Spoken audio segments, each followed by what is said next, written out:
Vous avez été sur les réseaux sociaux, des centaines de milliers de personnes à visionner la vidéo sur le scandale des fausses Rolex. Vous avez été nombreux à nous encourager sur ce combat des fausses Rolex, mais certains n'ont pas hésité à nous critiquer et nous allons répondre à ces attaques.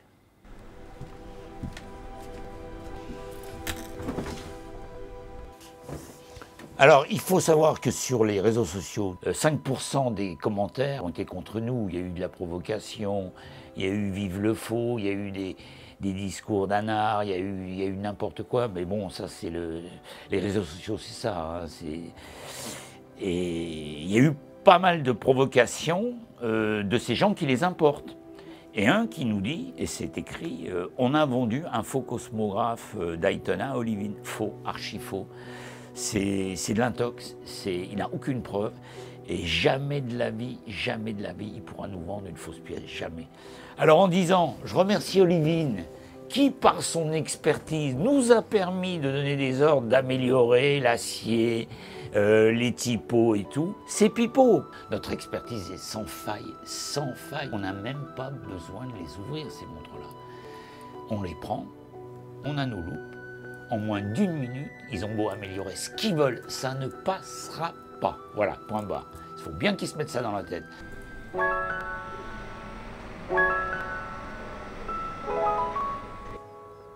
Même si les faussaires veulent l'améliorer, ben ils ont du boulot. Hein, et en aucun cas, ils arriveront à la qualité Rolex. Voilà.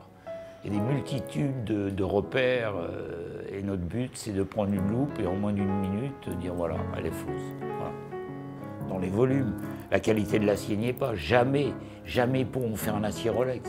Acier Rolex, c'est des aciers qui sont codés. Tiens, je vais vous donner un petit secret d'expertise. C'est cadeau. Hein. Le verre est un peu plus haut que la véritable. Juste un peu plus haut, 4/10. Voilà, un petit secret. Mais il y en a d'autres. Hein. Ils vont se creuser la tête, hein, les faussaires. Mais jamais ils arriveront. Jamais. Jamais ils arriveront à planter notre expertise.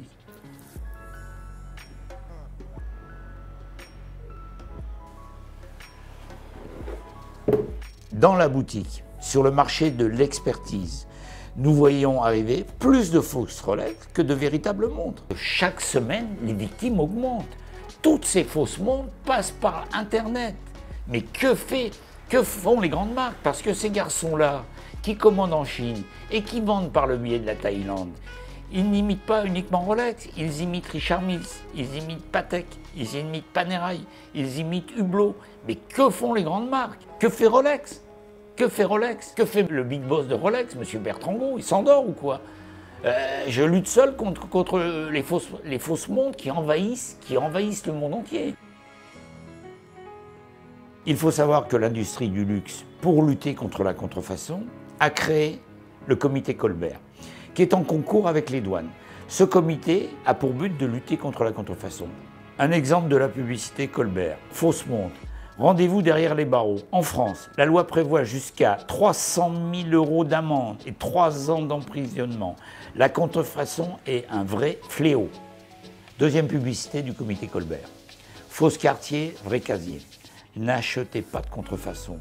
Le comité Colbert, avec ses campagnes de publicité, avec l'association des douanes, fait des publications dans la presse. Mais de moins en moins, il faut informer le public du danger d'acheter ces fausses montres. N'oubliez pas que le marché du faux, après le marché de l'armement, après le marché de la drogue, est en 3e position. Imaginez un peu, imaginez les dégâts. Les particuliers qui achètent des fausses montres, ils ravitaillent les mafias.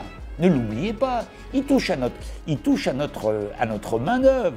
Ils touchent à une très belle main-d'œuvre européenne. Il faut lutter contre ça. Un conseil, achetez uniquement des Rolex chez les concessionnaires Rolex ou dans des experts compétents.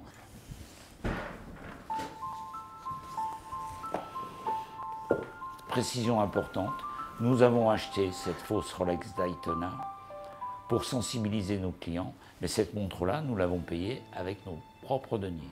Souvenez-vous le scandale qu'avait déclenché Gainsbourg en 1984 lorsqu'il prend un billet de 500 € et qu'il en brûle les 3/4 en disant « Je suis trop imposé ». Voilà, je vais vous dire ce qu'il me reste. J'arrêterai à 74%. Il faut quand même pas déconner. Hein. Donc ça, c'est interdit. Mais nous, ce que nous allons faire maintenant, c'est nécessaire.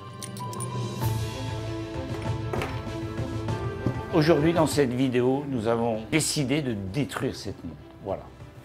Nous, Olivine Prestige, on a décidé de faire de la destruction de fausses montres. La destruction commence. Voilà, une fausse carte. Deuxième opération, destruction du fond de boîte. Voilà. Destruction du bracelet. Voilà. On voit tout de suite que c'est pas de l'acier de qualité. Hein. La moindre pression de ma pince et le bracelet part en décomposition. Vous voyez, c'est incroyable.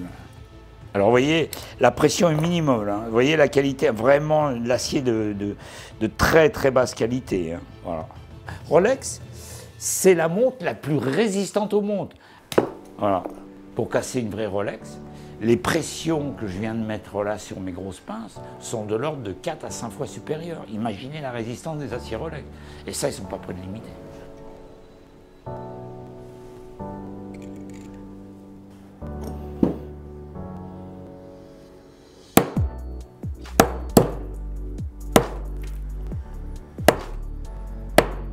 Oh putain, elle est morte.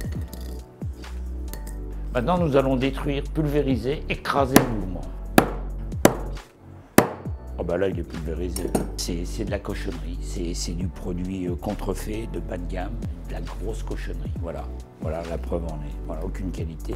Comme il est hors de question que cette montre se retrouve dans le commerce, nous l'avons détruit. Voilà. Notre politique, c'est, en achetant cette montre, c'est d'alerter le consommateur de ne pas acheter de fausses montres. Notre combat, c'est de lutter contre le faux et surtout de préserver les néophytes sur ce genre de fausses montres, quoi. Voilà.